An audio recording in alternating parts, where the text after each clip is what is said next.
10,000 টকা খৰচ কৰিব পাৰো 6 মাহ 7 মাহ পিছত আমি আপোনালোকক আকৌ সুধিম পৰীক্ষা কৰিম যে 10,000 টকাটো আপোনালোকে কেনেকে ব্যৱহাৰ কৰিলে যিসকলে 10,000 টকাটো ভাল কৰি ব্যৱহাৰ কৰিব তেওঁলোকক অহা বছৰ আমি আকৌ 25,000 টকাকৈ আমি দিয়াৰ বাবে সিদ্ধান্ত লৈছো 25,000 লবৰ কাৰ মন আছে আছে তেতিয়ালে হাত চাপৰিটো জোৰে মাৰক এতিয়া 25,000 টকাও যেতিয়া আপোনালোকে ভাল কৰি ব্যৱহাৰ কৰিব তৃতীয় বছৰ আমি আপোনালোকক 50,000 টকাকৈ আপোনালোকৰ একাউণ্টত দিম প্ৰথম বছৰ 10,000 দ্বিতীয় বছৰ 25,000 তৃতীয় বছৰ 50,000 তাৰ মানে মেট্ৰিক পৰীক্ষাত পাছ কৰিলে 25,000 হায়াৰ সেকেন্ডাৰীত পাছ কৰিলে 50,000 কিন্তু যিসকলে ফেল কৰিব তেওঁলোকে কিন্তু অহাবাৰ নাপাব সেই কাৰণে ধৰ্মপুৰৰ তিহুৰ 33,000 মহিলাই পৰীক্ষাত পাছ কৰিব লাগিব অহাবাৰ যেতিয়া আমি মিটিং পাতো ইমানে যাতে মহিলা মিটিংত আহিব লাগিব পাৰিবনে নোৱাৰিব পাক্কা পাৰিব মোৰ দিয়াৰ ইচ্ছা থাকিব কিন্তু আপোনালোকেও পৰীক্ষাত পাছ কৰিব লাগিব আৰু মোৰ বিশ্বাস আছে যে আপোনালোকে পাৰিব আৰু চৰকাৰে আপোনালোকক 10,000 25,000 50,000 লাখপতি বাইদেউ আপোনালোকক বনাব পাৰিব মোদী ডাঙৰীয়াৰ সপোন বাস্তৱত ৰূপায়িত হ'ব আৰু আজি আপোনালোকে ৰাতিপুৱা 7টাত আহিছে 8টাত আহিছে মনত আপোনালোকৰ এটা ইচ্ছা শক্তি আছে যে আমি কিবা এটা কৰিম কাৰণ আপোনালোকে ইতিমধ্যে মোৰ আগৰ মিটিং বিলাকো চাইছে যে এইটো আমি মোবাইল ফোন কিনিবৰ কাৰণে দিয়া নাই আপোনালোকক লাখপতি বাইদেউ হবৰ কাৰণেহে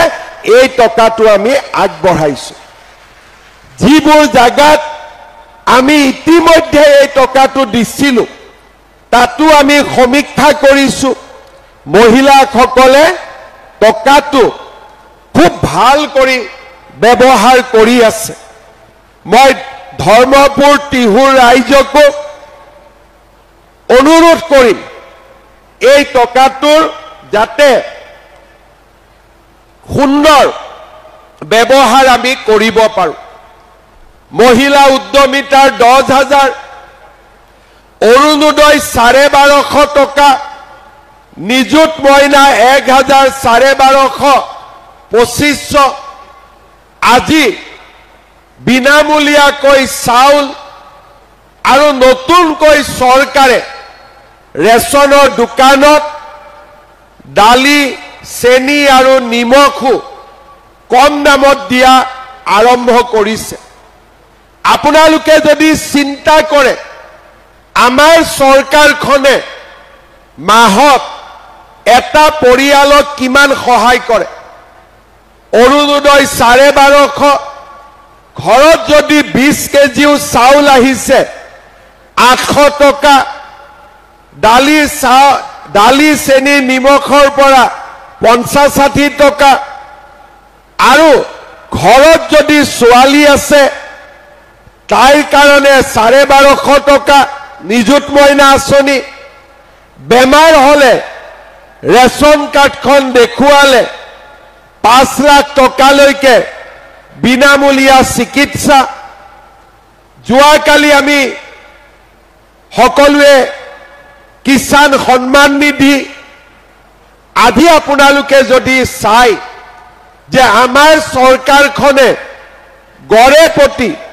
প্ৰত্যেক পৰিয়াললৈ মাহত 2,000ৰ পৰা 4,000 টকালৈকে আমি প্ৰত্যেক মাহত সহায় কৰি গৈ আছো আমাৰ এটাই চিন্তা যাতে দৰিদ্ৰ আৰু নিম্ন মধ্যবিত্ত সমাজখন তেওঁলোকৰ জীৱন আগবঢ়াই নিয়াত আমি কেনেকৈ সহায় কৰিব পাৰো ধুতি লুঙি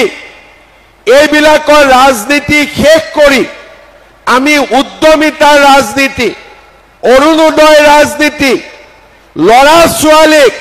1 টকাকৈ ঘোষ নিদিয়াকৈ চৰকাৰী চাকৰি দিয়াৰ ৰাজনীতি আজি আমাৰ ৰাজ্যখনক আমি এক নতুন ৰাস্তাৰে লৈ যোৱাৰ বাবে সংকল্প কৰিছো আমি আগুৱাই গৈছো যোৱা ইলেকশ্যনৰ আগতে আমি যেতিয়া অৰুণোদয় দিছিলো কংগ্ৰেছে কৈছিল এইবোৰ ভেলকিবাজি ইলেকশ্যনৰ পিছত বন্ধ হৈ যাব আজি আমি 830 টকাৰে আৰম্ভ কৰিলো এতিয়া 1250 টকা লাহেকৈ গেছো সিলিন্ডাৰ কিনিলে তাতো আমি 300 টকাকৈ অৰুণোদয়ৰ লগত যোগ কৰি দিম তাৰো এতিয়া আমি আঁচনি বনাই আছো কোনে কোনে অৰুণোদয় পাইছে হাত ডাঙক কোনে কোনে পোৱা নাই হাত ডাঙক এইবিলাক এইখিনিয়ে পোৱা নাই আৰু বাকিখিনিয়ে পাইছে কোনে কোনে পোৱা নাই হাত ডাঙক আজি মই ধৰ্মপুৰৰ কাৰণে তিহুৰ কাৰণে চন্দ্ৰদাৰ হাতত নতুনকৈ আৰু 3000 অৰুণোদয় দি থৈ যাম যাতে নোপোৱা সকলেও অৰুণোদয় পাব পাৰে আৰু ফেব্ৰুৱাৰী মাহত অৰুণোদয় পৰিয়ালকো মই নতুন আৰু ভাল উপহাৰ এটাও দিম এতিয়া নকওঁ কি দিম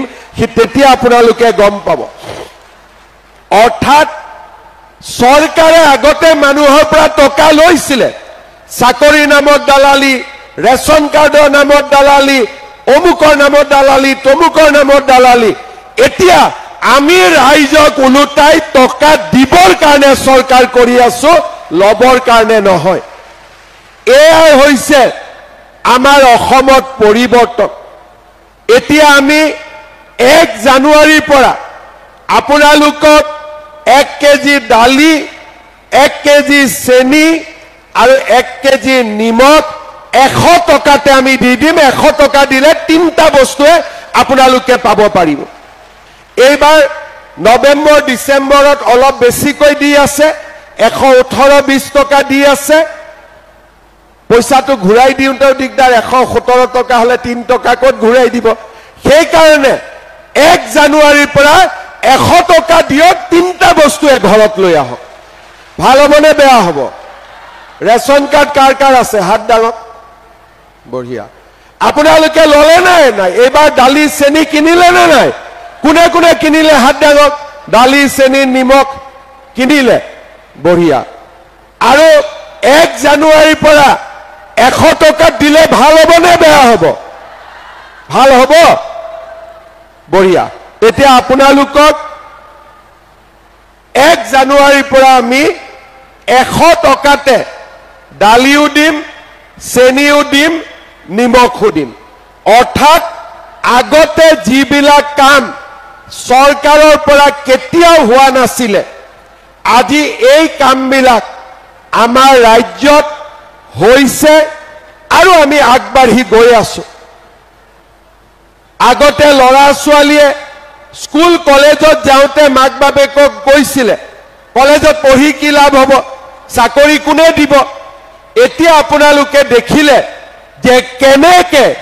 আজি আমাৰ চৰকাৰৰ দিনত ৰিক্সা চলোৱা মানুহ ঠেলা চলোৱা ব্যক্তি খেতিয়কৰ লৰা ছোৱালীয়ে কেনেকৈ 1 টকাও ঘোষ নিদিয়াকৈ আজি চৰকাৰী চাকৰি পাবলৈ সক্ষম হৈছে আজি আমি লৰা ছোৱালীক পঢ়িব প্ৰেৰণা যোগাইছো যে বাবা ভাল কৰি পঢ় চৰকাৰী চাকৰি ওলাব 1 টকাও ঘোষ দিব নালাগে আজি 1.5 লাখ চৰকাৰী চাকৰি পালে প্ৰত্যেক চাকৰি পোৱা লৰা ছোৱালী দুখীয়া মানুহৰ ঘৰৰ একোটা পৰিয়ালৰ আজি পৰিৱৰ্তন হৈছে চৰকাৰী চাকৰি